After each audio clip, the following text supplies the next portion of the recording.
Fuck it, we'll do it live, Bill O'Reilly style. Welcome to the Bill O'Reilly podcast. 3, 2, 1, clap! You missed it again, Hunter. Welcome to Grady Reboot, the show where we do not have the clap. Yeah, we're actually struggling at getting our timing done, so the audio might be totally out of sync. I'm gonna actually purposely mix it up. Everything will be backwards. I'm Kevin James, here with my co-hosts Sarah Dunaway and Hunter Markham, and we are watching the science fiction zombie killing TV show Wynonna Earp. Guys, it finally happened. Way hot. Way hot. It was way hot. I was very mad on this episode until that happened. Oh, yeah. They really tried to fucking tease our little peckers with this, with will they or won't they get together with a beautiful brewing lesbian romance. So this they finally did. I nearly destroyed my TV when they had, like, you know the thing TV shows do sometimes where they're two characters talking about separate things, and it's like, oh, comedic misunderstanding. Officer Hot was like, wow, there sure are a lot of zombies here. And Waverly was someone who was like, yes, I would like to date you.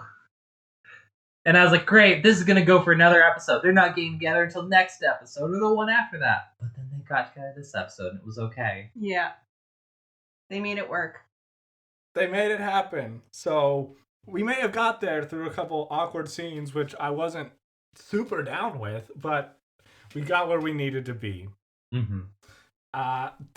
This is season 1, episode 9 of Wynonna Earp? Yes, I have the title here. It is Bury Me With My Guns On. There's some burying.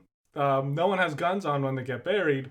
And they do a very, they open the episode in a very interesting way with a Garnier Fructis commercial starring Winona. I made the same joke just to Sarah. You were like, it looks like a promo. Like, it looks like they're like, you should watch Wynonna Earp. And then I was expecting the CW logo or something to pop up. Yeah. It's just like her glistening and tossing her hair for several shots. Yeah, we learn later she's partying away her depression, I guess. Works every time. That's one way to deal with depression. Some of us have dreams about being trapped in J.R. Tolkien's Mines of Moria. Others get drunk and dance in a bar. I like a nice mixture of the two. I like to get drunk and dance in the Mines of Moria. Sarah, how familiar are you with the works of Tolkien? I have read some of Lord of the Rings. I've read enough of Lord of the Rings. Too much of Lord of the Rings, really. Okay, I was just like, how deep do I go on Tolkien references? I'm aware. I've seen the movies. I'm sorry. It's not my thing, really. I have mixed feelings. Oh, but that's a sidetrack. Wynona's getting hammered in a bar, and even later she'll get nailed. Okay, yes. She's dancing with dudes, having flashbacks to last episode where she was captured by one, if not two, serial killers and almost died. And Doc Holliday pops up out of nowhere, and he then delivers this very woke line of, she's nobody's but her own. Which I really like to imagine that since climbing out of his well, where he's been since the 1870s, Doc Holliday has since been attending women's studies classes at the local junior college and taking notes. Where he's like, oh yes, female orgasm exists. Song Wet Ass Pussy, Cardi B, I should listen. Underneath his flannel, there's a Nevertheless She Persisted shirt. Doc, where did you learn all support for women? I'm glad you asked, Winona. I listen to this podcast, The Cut. It's really informative on women's issues. That's a true story. That's a great podcast. Yeah.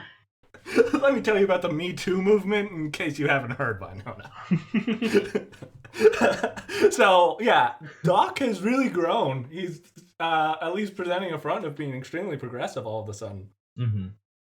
And where the heck do we go from here? We go into Wynona's psych test, which is weird. It didn't make a whole lot of sense. Doesn't make any sense. The psychiatrist appears to mostly be just trying to be like, are you a hoe? And Not sure how that's relevant to her having any kind of a mental illness. I mean, promiscuous behavior can be, if she had like borderline personality disorder, but I don't think that's what this psychiatrist is screening for. It feels like the psychiatrist is like trying to personally attack her. Like I thought the way this episode was when we first watched this episode, the way I thought it was going was we would find out later the psychiatrist was being employed by the Revenants or something like that. But instead, the psychiatrist just never comes back. Apparently, those were all just meant to be legitimate questions. Yeah, we never see this lady again. There's some black badge, super secret group mandated psychological assessment that she goes to, where this person's like, do you think about killing revenants? When was the last time you fucked? Can you tell me details and positions? And I thought, like, yes, this person's evil, they're working for the bad guys, and Wynona's gonna realize this and, like, end up killing this fucking weird creep. But no, I don't know. I've never been psychologically assessed for a government job, so maybe this is just boilerplate stuff. I mean, I don't know that's how that works. There is not a lie detector involved in most psychiatric exams. I've been vetted for like positions, not for like an official job, but for like volunteer work where you need like a certain level of government background checks to help out. Because like I said, I volunteered with a juvenile detention center as a mentor to kids there before. You go through a pretty extensive background check. I was never administered a polygraph or asked about my sexual history. Polygraphs, that's another thing that we see so much in film and television that is a bunch of horse hockey. Because polygraphs, aren't admissible in court because they're super faulty and easy to falsify or get false positives. Absolutely. They're a bullshit mechanism that isn't taken any more seriously than the Rorschach test. And yet, time and again, on screen, we see them presented as if they're gospel truth. All forensic investigation tools really are like this for me. It's not just lie detectors. It's like anytime they start talking about like bite analysis. Well, bite mark analysis, toe mark analysis, that's a whole other story. But I was thinking more like body language. Like lie detection through like, are they looking away or are they like crossing their legs or whatever. Like all of that is BS, and reading a transcript has better lie detection results than any of that stuff. Okay, so like all that mentalist stuff, like, yes. Like absolutely, yes. He's fidgeting, like this is a sign that he's not being entirely truthful. I'll manipulate him with my superior intellect and get to the bottom of this case. Really, it's a sign that they haven't been to the bathroom in a while. Like, oh, why did I get that second cup of coffee? Or just like everyone is going to be nervous when being interrogated by the police. Like, yes, like, these are like all signs that someone is nervous, not necessarily that they're lying. You also have no idea what their baseline is. Like, if you're on the autism spectrum, you're not going to make good eye contact regardless. Like, all of these different things, you can't really tell anything by them. Police are still taught that you can, so that's fun. That sucks. Can we also talk about how the Revenants are Taylor Swift stans? Yes, that was my cringe line of the episode. Oh my god! So whenever like Wynona's getting a psychological assessment that says she's not fit to be doing this job and you're off the case, suspended until further notice. Meanwhile, some 20 Revenants are hanging out protecting the bones of the Stone Witch's children. And they're talking about how badly they want to bang Taylor Swift? I have the line here. It is, maybe she's got some magic wand that'll make Miss Taylor Swifty want to get all up in my pants. Spoken by a Revenant who looks strikingly similar to Hank Williams III, who I will now send you guys a picture of. Oh my god, I'm afraid. Oh my god. That really doesn't bring him. So this guy named Peeper, which just reminds me of Scrubs, how JD refers to his penis as his peep. So, again, these Revenants have the least intimidating names. The Stone Witch rolls up. They don't notice her roll up in an Escalade in the middle of the night. She appears dressed like every Russian female femme fatale secret agent ever. Yeah, what is with our villains in bad coats? and this was my biggest problem. She is alone, has a submachine gun, and fires. So a submachine gun probably has a clip of around 30 cartridges in it. So if she fires 30 bullets at 20 guys, all of them are dead, while she's firing a full auto, just spraying all around. Her marksmanship is incredible. The fact that she was able to kill all 20 of them. Yeah, I also like that, like, that scene of her shooting lasts for, like, half a second. Just like, got them all. It's like, are you sure that didn't seem like long enough? It really didn't. But we've seen her with cronies before. How hard could it have been to have her show up and be like, you guys suck at doing your job, and have some other cronies pop out of the bushes and help her cut these guys down with machine gun fire? That would have been a lot cooler. It seemed a little silly the way they presented it this time. I could barely follow any of this plot line. Except for when she brought back Melty Face Man. Oh, Sloth from the Goonies? Sloth from the Goonies, I was really, that was interesting to me, especially because he seems like he was a real fucking weirdo, and I'm not sure why she was like, I need this kid back in my life. I need this melty face crybaby in my life.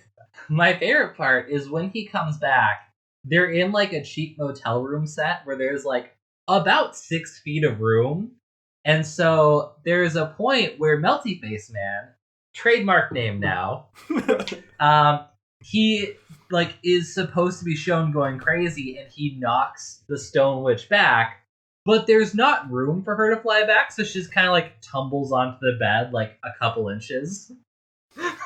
Yes! The Stone Witch kills the Revenant dudes in order to get her son's bones. We know one of them, the skull is all smashed because of Waverly in a previous episode, so she can only bring one back. And he comes back kind of like all fucked up. The thing was, her sons were presented to us as these horrific beasts that are not quite human and are terrors. And this guy has the body of someone who doesn't know what a gymnasium is. Mm-hmm. And like, I expected if he's gonna be like a deformed beast, he was gonna be a hulking, intimidating mass of man. But no, it was a very odd choice. The other thing that's weird is like the only power we see him have on screen is an irritating scream. Like, it doesn't even incapacitate people. The Revenants just like cover the ears for a bit and then go about attacking him anyway. Yeah, it's just like the equivalent of a 3-year-old throwing a tantrum. That's about what he is. Just like a larger 3-year-old throwing a tantrum. My take on this was her sons were less fucked up originally. When she brought him back, things didn't quite work. I couldn't really tell. There was a lot in this episode that was like confusing, and I'm not sure if like they explained it and I just missed it over the sound of my air conditioner, because it's been really hot in Portland this week, and so I could not turn on my air conditioner while watching TV. But it felt like there were gaps that we were supposed to have understood that weren't really filled in. Like, spoilers for later in the episode, Bobo and the gang show up with a couple more bones, and I guess we were supposed to know those were the rest of the bones for the sun, and then they light them on fire and kill the sun that way. And that was all a lot of leaps in logic. I didn't understand any of that until I read a recap afterwards. Like, how did any of that work? Why?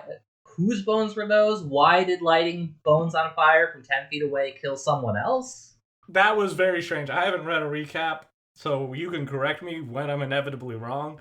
I thought the thing was like, Bobo had these bones laid out, but he was worried the Stone Witch would do exactly that and take them, so he like mixed in other bones that weren't her son's with the actual ones, so that if she did this and resurrected her son, he would come back as Sloth from the Goonies. Yes, that's the implication. It's not spelled out explicitly. I don't think even the recap says, because it just kind of says, and then he brings out the bones and burns them, and that kills the sun, which... Okay. Yeah, it doesn't make it clear where those bones came from, how they were hidden, why the Stone Witch didn't recognize they were different. Like, doesn't she need all of the bones for the spell to work? That's what was implied a couple episodes ago. Right, especially because, like, the brother can't be brought back, but a lot of the bones are there. If you could just swap in other bones, like, I don't know, get, like, a cow head or something. Like, let's make this guy look really cool. A Minotaur? Yeah, Sweet, go for what it. the hell? If you can just mix it up, mix it up. these suns were built up as a big bad, where I wanted street sharks. Yeah, they have 2 sets of teeth. This guy was melty face. Where are his teeth? This is the blacksmith all over. You're like, oh, this is gonna be. Oh, they're gone.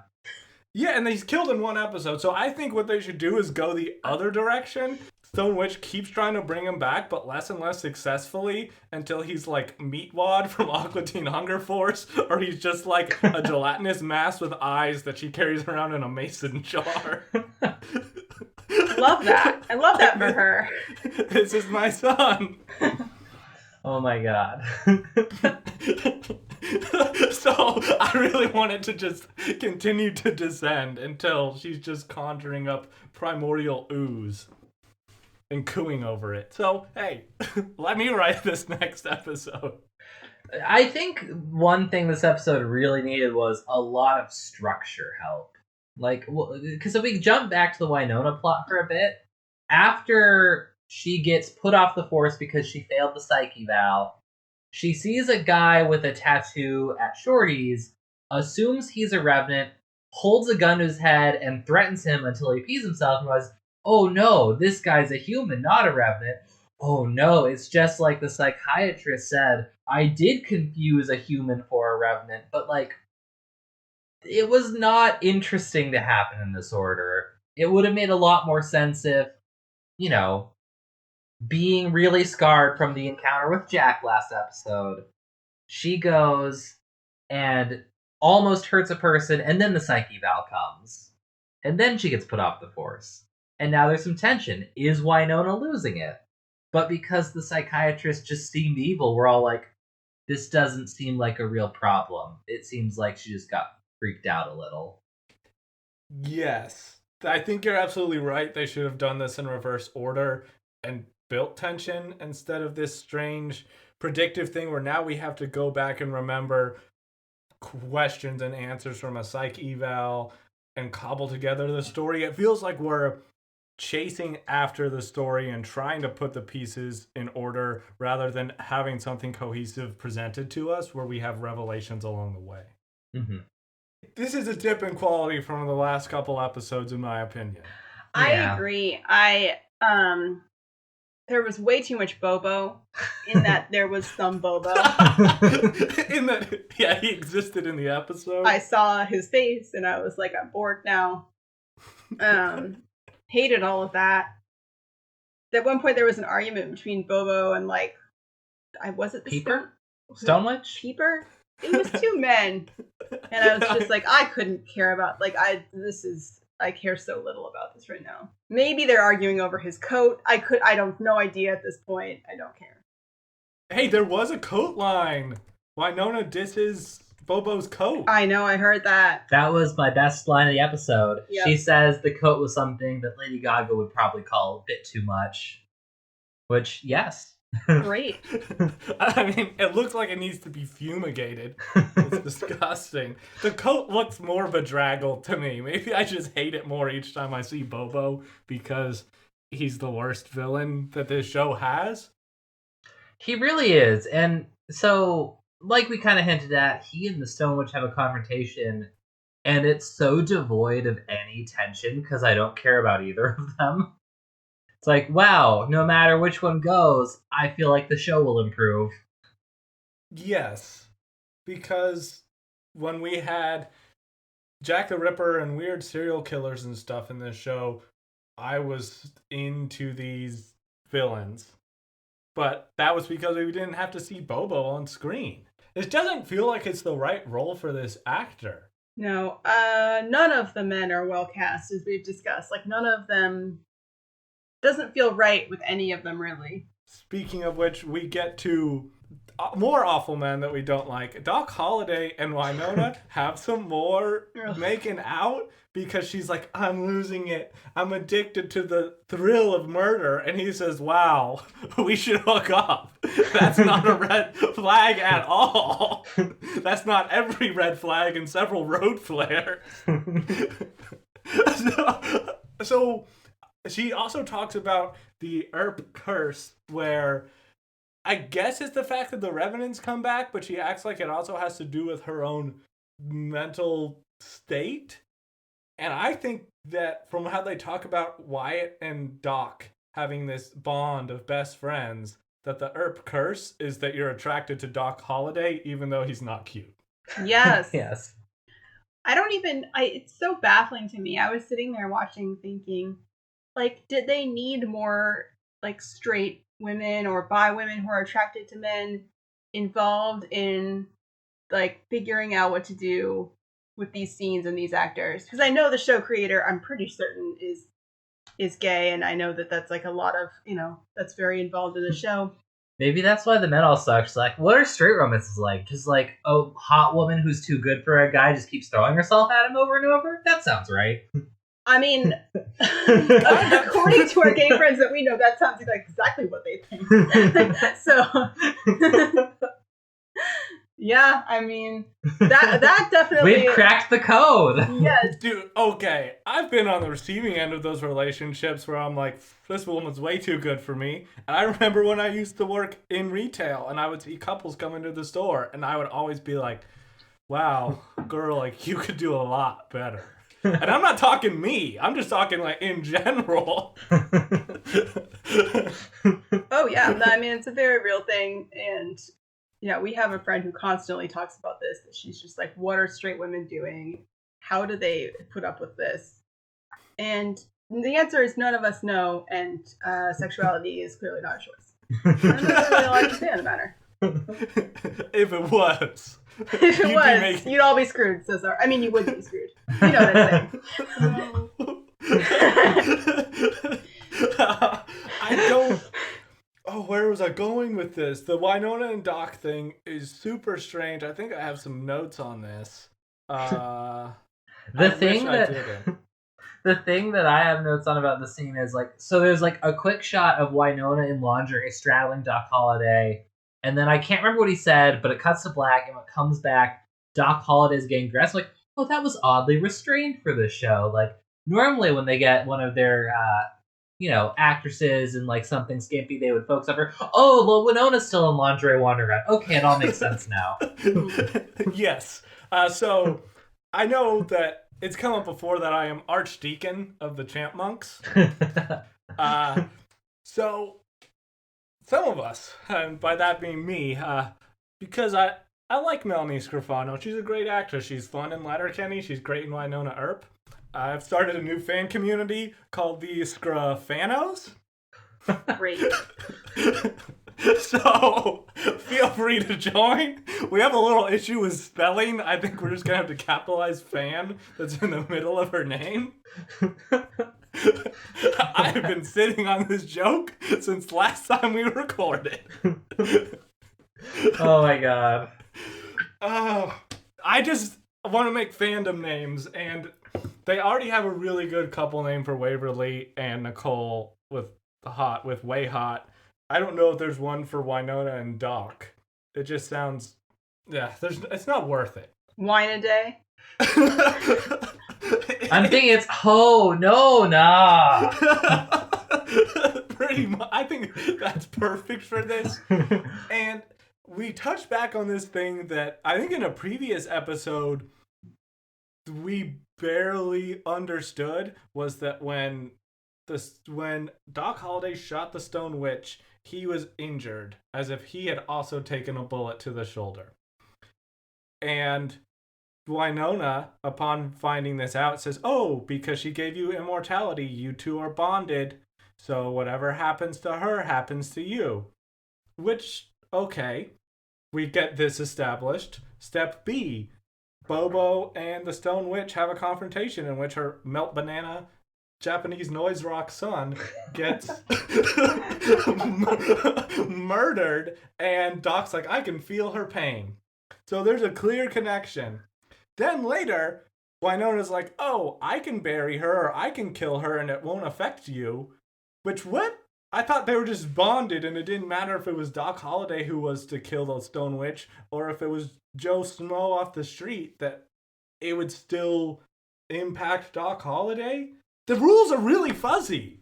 Yes. Yes. Every other time I've seen, like, a whatever happens to this person happens to the other person situation, it's like, they can't die because then I would die. that's like where the tension is.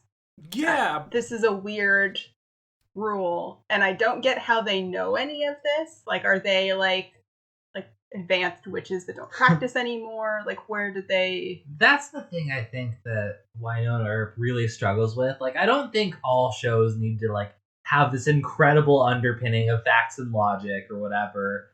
But I just need to understand what's going on, and frequently with this show, I don't. We need, like, Giles in the library. We need, like, a... Like, it can be Waverly, I'm great with that, but, like, I need someone to be looking things up, and... You know, there needs to be like a research session. Yes, Waverly could easily be like, I've researched immortality spells. It turns out there's one very specific way that you can kill her without it affecting you. Yeah, like why can't I have a scene of her like poring over a bunch of books? She's like super stressed. She's been up all night. Like finally she finds it. Like this is, you know, yes. I love those moments. That would be perfect. And I'm glad you brought up Buffy, since this has been another lingering thought.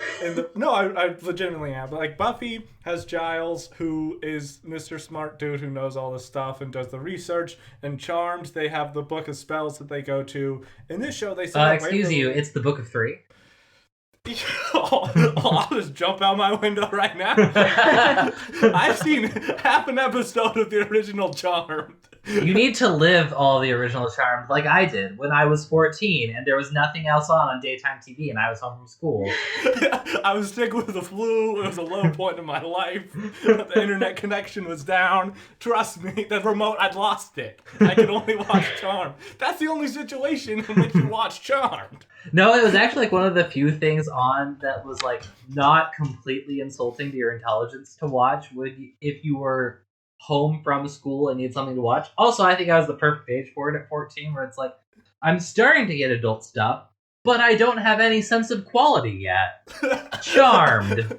I also watched Smallville at the same time, so that tells you something. Mm-hmm. You really hit all the home runs. That is way better than me when I was 14, and the day I was sick, I watched the marathon of Bam's Unholy Union about Bam Margera's wedding. Oh my god. Wow. It was the marathon leading up to the finale, so I watched every fucking episode. That's probably the darkest point I've ever experienced in my life. Anyway, yeah, that is the darkest timeline. Okay, where I was going with this. They've got the Book of 3 in Charmed. They've got Giles and Buffy. Waverly was set up as being super smart researcher, and she knows ancient languages. And now that Black Badge is in the mix, she could be going to dolls and being like, let me into database or, you know, your archive library of PDFs. I can translate the Latin and figure this shit out. Which she should be fucking doing so that we have a way to understand what the hell is happening in this plot, and with all the supernatural stuff that we have to somehow piece together from really antithetical context clues. And it just seems like the characters just make these wild and leaps that don't make sense to us, the audience, and only make sense to screenwriters who are trying to rush out scripts. Do they have some sort of Bible behind the scenes where all this stuff is written down, where it's like, oh, Doc Holliday and the Stone Witch are bonded through like the fact that there was an immortality spell, but if someone else were to harm her, it wouldn't necessarily harm Doc Holliday. Well, but even if they do, it just doesn't make sense how he knows that. Like, unless as she was doing the spell, she was like, okay, so here's the catch. Our fates are tied. However, let me just give you a quick tip on how you can kill me anyway. Like, why would she do that?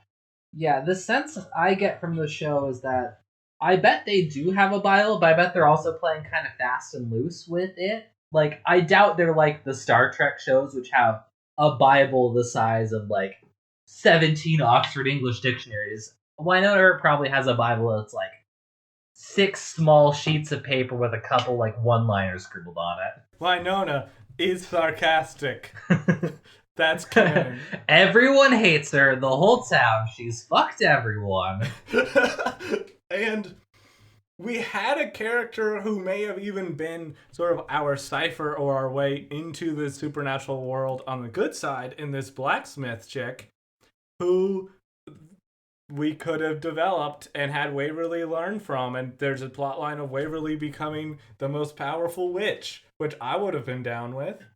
But instead, we just murdered the blacksmith really early in season 1.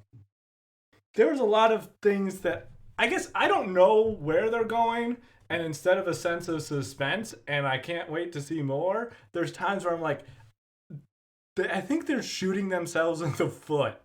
There's a lot of that. So is this better than Buffy, as other people have said? Not yet, certainly. Hopefully season 2, if we wind up watching it, will shake things out a bit, start to find a groove. Because Buffy season 1 is also Buffy's weakest season. Mm-hmm. Though I gotta say, they had more of their elements in place. The problem with Buffy season 1 is the metaphors are too on the nose. They weren't struggling as much with, I don't understand what is happening. Right, they attempted metaphors. I don't know if this show has really attempted a metaphor. Things are just events that happen, and I guess there doesn't seem to be a deeper takeaway that lends itself to, I'm really gonna peel back the layers on a repeat viewing that I think you get with some other TV shows or movies. Yeah, I don't think there's gonna be a Wynonna Earp studies class like there is for Buffy. No. So, that's why right now, even though I don't know Buffy, I don't see, at least from season 1, Wynonna Earp being a classic of television that really deserves deep, deep study, because we just have things where it's like Sloth from the Goonies climbs out of the trunk because his mom decided to transport him in the trunk rather than the car, and then he screams really loud, and they set some bones on fire, and then he lays down and dies. That's a scene that we get with little to no explanation. And then that brings us to what I found to somehow be the most confusing scene, even after all of this, of Doc Holliday showing up to confront Bobo and the Stone Witch, and then Wynonna Earp following to confront all of them, which somehow leads to a standoff between Doc Holliday and Wynonna Earp. This was super weird because Stone Witch is trying to drive out of the Ghost River Triangle, and on some poorly policed road leading to the edge of the county, there are several revenants, one of which has a fucking flamethrower that shoots jets of flames 50 feet. How is no one reporting any of this to any authority? I guess it's rural. I guess things just happen out in the middle of nowhere. But Bobo does his other poorly explained abilities and stops the witch lady's car, and they have a talk. Oh, that's another thing that's poorly dealt with in this episode. Apparently, reviving her son sapped the witch of most of her powers, so now she's not stronger than Bobo? Whoa, when did that happen? I didn't know that, and I watched this episode. I've been lost for a couple minutes. I don't remember any of it. Yeah, it's mentioned really quickly in passing. Well, I can tell you a lot about the Way Hot situation. Remember all of that just very clearly. Yeah, let's just talk about the tender kisses. No, okay, so there are 5 plots going on. Let's say the A plot is Winona, Waverly, and Nicole. Yes, let's talk about our that's the A plus plot. Everything else is a D plot, maybe a C minus plot. So there's an F plot. There's Dolls is more social and makes friends with the sheriff, which is your F plot. There's your D plot or E plot of Gus is selling the bar. So there's so much shit going on in this episode. But the A plot, which is the lesbian romance, that's what I'm here for. That's what I bought my tickets to. That was great. So at the beginning of the episode, Officer Hot is having this kind of confrontation with the sheriff because the sheriff doesn't believe any of her fantastical stories about abductions by revenants. And he's like, you need to drop this or you're fired. And she's really annoyed, and she confronts Waverly and says, I know you know there's something going on, which Waverly interprets as between the two of them. So that's when they have that frustrating conversation. Yes. The miscommunication thing. Although it is cleared up at least by the end of that discussion. That they were talking about different things. Although we get to some really good stuff in this plot line, Officer Hot never gets the answers to why is everything weird in this town and why did I get abducted by a zombie Jack the Ripper, which I guess will just be pillow talk for her and Waverly at some point. But she does get laid, and really, isn't that better? Yeah, I could think of a lot, like, if I was wondering about the time I got abducted by Jack the Ripper, but then someone jumped my bones, that whole Jack the Ripper almost getting murdered thing would flee my mind completely. Yeah, I mean, it's a good distractor.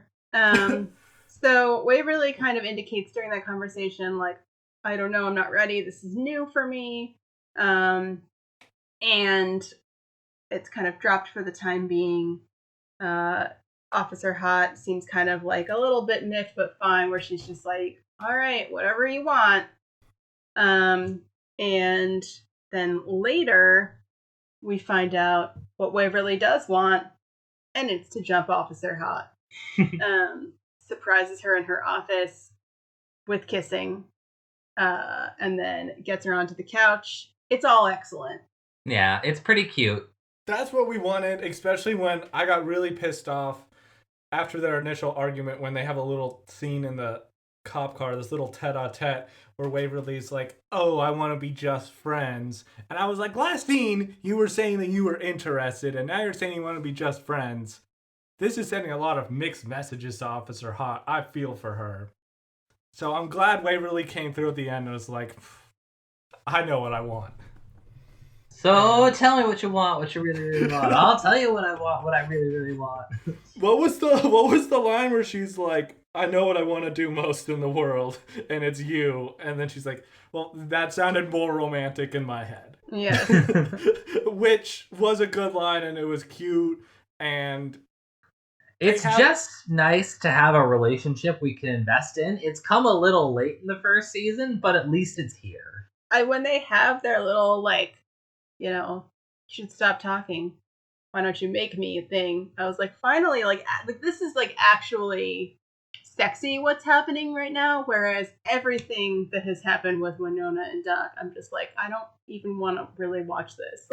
Yes, stop talking Doc Holliday anytime they're making out, where she's like, grabs him. I'm like, all right, I can just kind of like imagine that it's not this guy, and then he'll pull away from a kiss and just like foghorn leghorn, like I say, boy, you are getting me riled up. Let's tear off those petticoats. And I'm like, no, like that is not the kind of stuff that would get Cardi B's pussy all wet, according to the hit song. What's the hit song? Drippin' Wet? Wet ass pussy. Self-lubricating vaginal cavity. Yeah. So unfortunately, now that we've discussed the most interesting part of the episode, we're left back with the Doc Holliday, Winona, Bobo, and the Stone Witch. So, wait, can we talk about the F plot? Yes, we might as well. Dolls is just like, I wear cool tactical long sleeve shirts. People call me the Furnace. And Sheriff, I'm a descendant of walruses, is like, dude, this town's fucked up. Why don't you ever tell me the truth about it? I know you're here because it's, like, clear that there's paranormal stuff going on. Let's get a drink. And they kind of become, like, a little bit of pals. And that, to me, was better than the Stone Witch thing. Even though Dolls was characteristically non-emotive. Why is it that the show is so much better when it's focusing on simple relationships and so bad when it's trying to be the thing it sells itself as being? Because the thing is, it's tough to write an epic storyline with action and all these really, what's the best, esoteric, magical happenings. Because you spend so much time either trying to explain this that you lose characters, or else you do what this show does, where you just shovel on action scenes and none of the action makes sense because we have no explanation. Mm-hmm. So that's why we go to our E-plot, where Gus, who somehow inherited Shorty's the bar from Shorty, who is not a member of the Earp family, she sells the bar to Bobo, and the Revenants now own Shorty's. That's how we end up the episode. Which is also confusing, because Gus clearly knew what revenants were. Did she not, like, double check with Wynonna, like, hey, is this guy a revenant? Yes, she saw the sawtooth guy from episode 2 get sucked down to hell through the floor of Shorty's. She knows that these demons are real. Which was so weird, especially since earlier in the episode, before the kissing, she encourages Waverly to go for it with Officer Hot. Like, somehow she's in the loop enough to be like, all right, I figured out that you are actually gay and really into that police officer. But she hasn't figured out, like, who Bobo is. I don't get what's going on at all. How? Because Gus was never in a scene with those two. It would have been different if their previous scene where there was a misunderstanding had happened while Gus was around and she kind of overheard a little bit of it. Then it would have been, okay, like, you clearly are into this person. That's a step up from Champ. But she just, I guess, goes through Waverly's diary and saw Officer Nicole Hot written over and over on all the pages. Gel pen ink hearts. Well, I'm like, I could have believed it if it was, like, clear, like, oh, they tell Gus everything, you know? But then, clearly not. So when was the last time we saw Gus in an episode? This lady's been chilling like a villain since probably episode 2 or 3. Yeah, remember when one of us predicted that there would be some revelation about Gus, since she clearly knew about the Revenants, and then she disappeared for 6 episodes? Remember that one time I said, what are the odds Champ comes back after the breakup? And you guys said, oh, don't worry, Hunter. Shh, it'll be fine. He'll be back. I haven't seen him since. Nothing. So sorry, that must be really difficult for you. They had a mention of him. The sheriff was like, oh, if I lose my nice Officer Hot, I'm gonna have to hire Champ. And I was like, you have the budget, you can expand. You can be another deputy. Move things around. He can work in a small closet. I just need more Champ in this show. Dude. The Champmonks are underserved. You're camping at the bit. We're a long-suffering fan community, but we hold out hope no matter what. What does the abbot of the Champmonks think about this? I've been in a lot of long sessions, a lot of prayer, a lot of watching the bull riding movie 8 Seconds, a lot of just going onto dirt bike forums to kind of get the feel. We've all bought matching truck nuts. Oh my god. So the Stone Witch plot, it sucks. Let's just skip the rest of it and say they bury her in salt, which is apparently poisonous to witches, and that's it. Maybe she's dead, maybe she's not. Who knows? Yeah, they bury her in salt, where Wynonna's like, I'll bury her and it won't hurt you, Doc Holliday. You won't die. I did look up. There are salt flats in Alberta, Canada. They're like 14 hours north of Calgary, but I guess it's in the realm of possibility. And I don't know. They just bury a woman up to her neck in salty ground, which also doesn't work. You can't bury someone up to their neck and still have them live because the weight of the surrounding soil would crush all the breath from their lungs. Mm-hmm. And we would just get pulled in eventually. Yeah, she's just there with only her head above ground, speaking like completely normally. Of, no, please don't leave me. I don't want to be alone. Which we haven't seen previously where she has some weird abandonment issue thing where she doesn't want to be alone. It kind of came out of nowhere. Also, is she just gonna be undead and sitting in the salt flats till Kingdom Come? So unclear. She'll be back. Give it another 6 episodes. Probably. How do you recap this episode? We finally got making out. Yep. That's all. Bobo bought the bar. The Stone Witch is buried and off screen. That's kind of all that happened.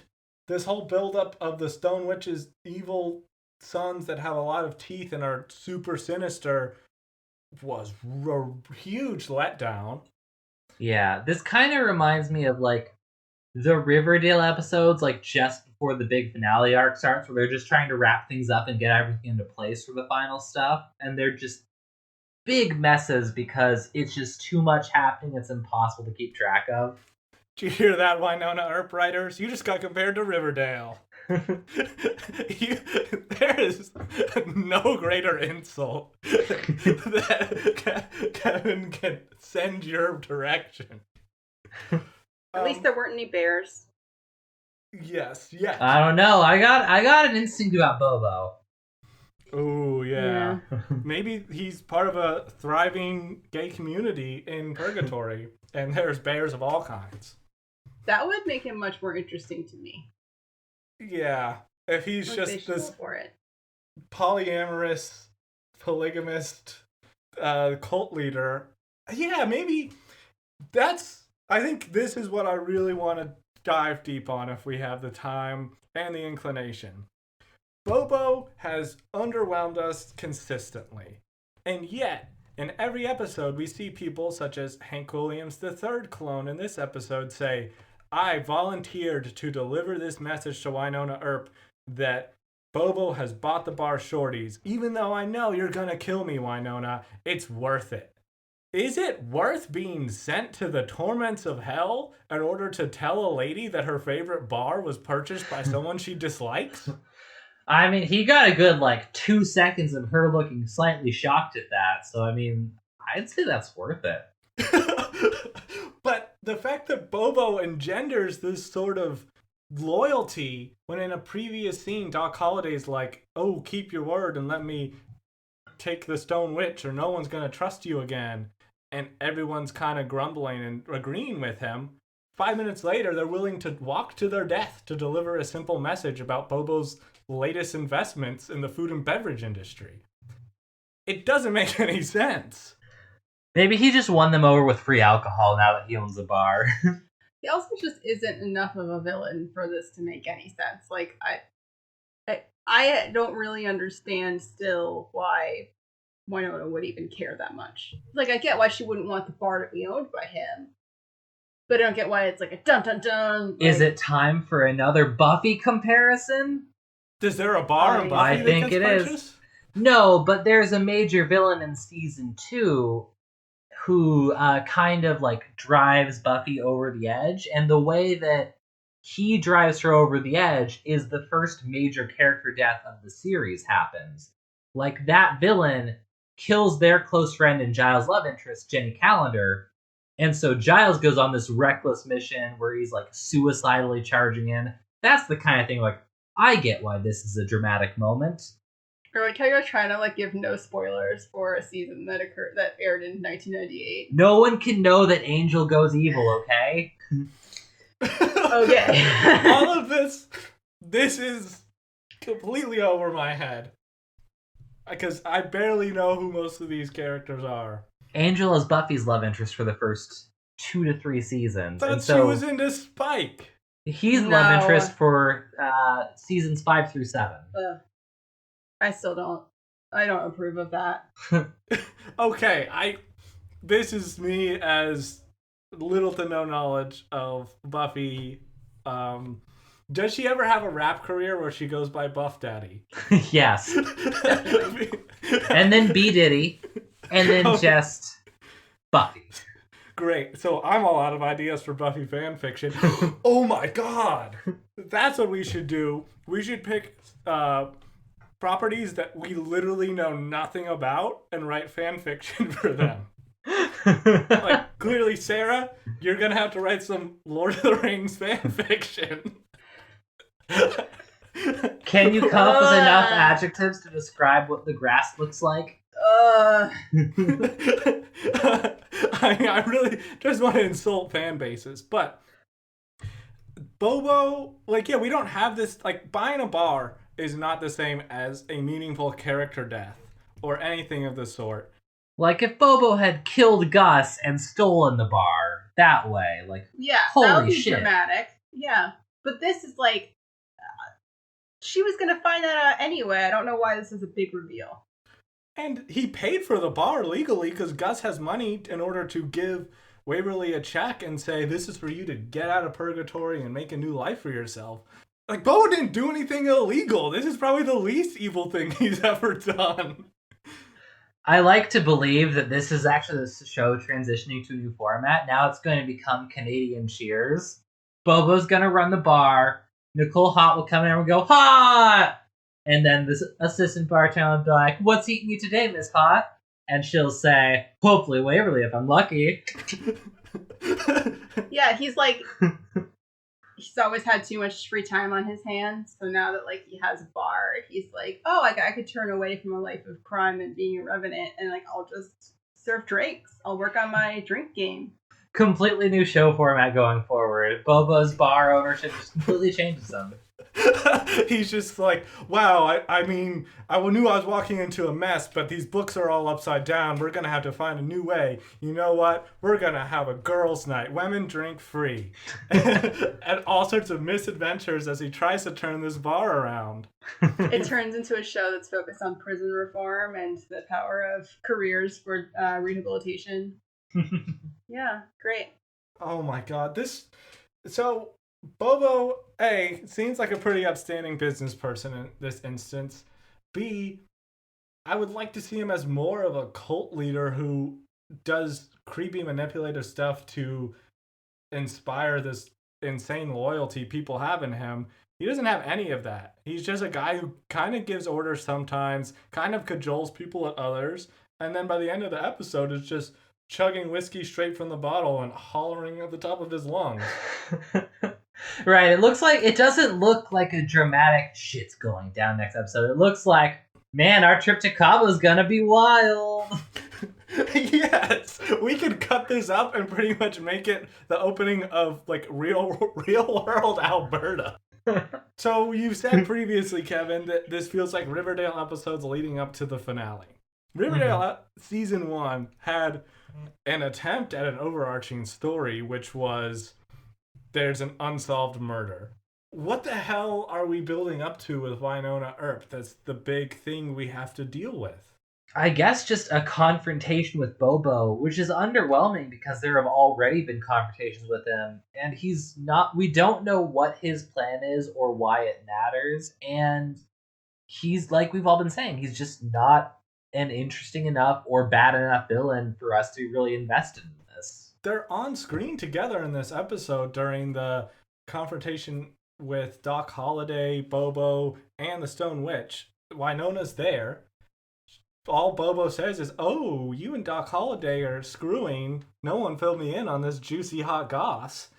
And then he says, okay, you guys can leave. Goodbye for now.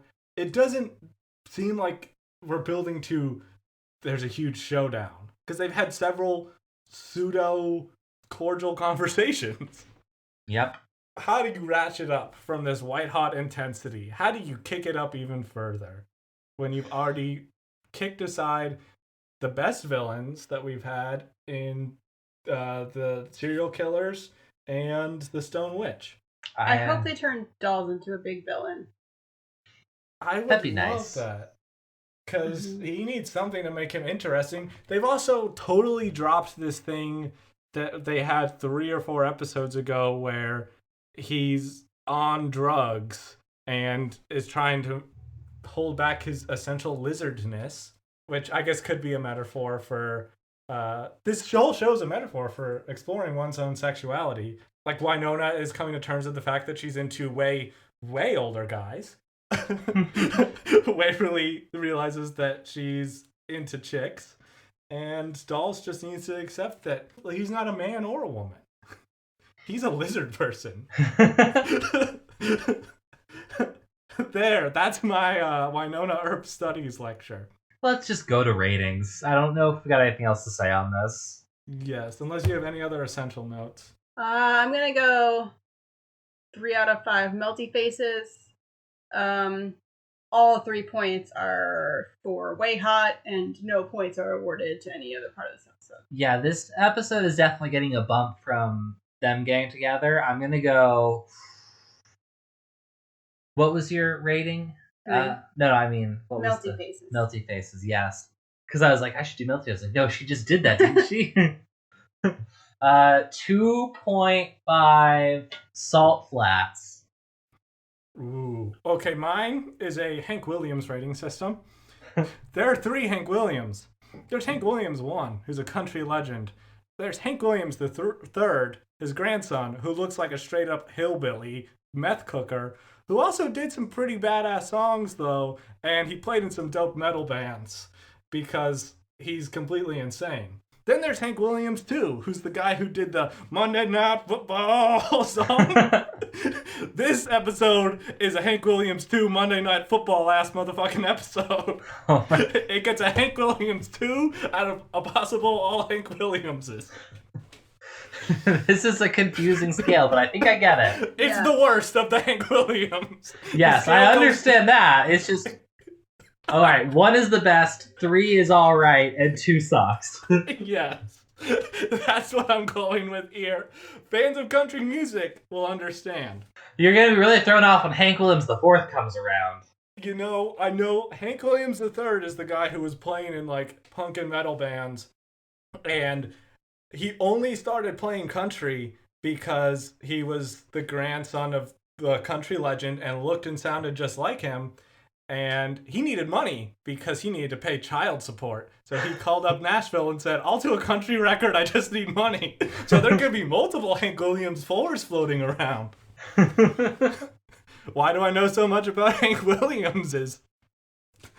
I spend my time wisely. Yeah. Alright, so let's see. Our next Winona episode is Season 1, Episode 10, She Wouldn't Be Gone. We'll have 3 episodes after that, so maybe we're not actually moving into the finale. What are we doing? We're on a slow train ride to literally nowhere. I have no idea what to say. You know, to quote the Hank Williams song, we're on a lost highway. Thank you for listening to Gritty Reboot. You can find us wherever you listen to podcasts. Please help out our podcast by leaving a review, which helps us grow. In the meantime, you can reach us at Gritty Reboot Pod on Twitter. You can reach us by email, grittyrebootpodcast@gmail.com. And you can visit our website, which hopefully I will have actually updated by the time this is out, grittyrebootpodcast.com.